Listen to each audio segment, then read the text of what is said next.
Vi er EV-Stinguish. Vi laver en teknisk løsning til at bekæmpe brand i elbiler på skibe og på andre svært tilgængelige områder som p-huse og tunneller. Vi er alle sammen uddannet både skibsførere og maskinmestre fra CIMAC.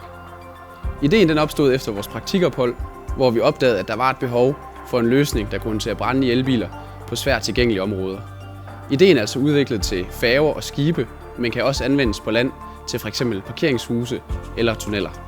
Vores løsning EVX er kompakt og kan let manøvreres mellem rækker af biler på en færge. EVX er den eneste løsning til søs, der danner en barriere omkring bilen, der fyldes med vand. Derved køles branden effektivt og bliver totalt isoleret fra omgivelserne. Løsningen er økonomisk attraktiv, kan anvendes alle svært tilgængelige steder, og så har den høj køleeffekt. Vi er EV-Stinguish, og vi står for Safety Beyond Compliance.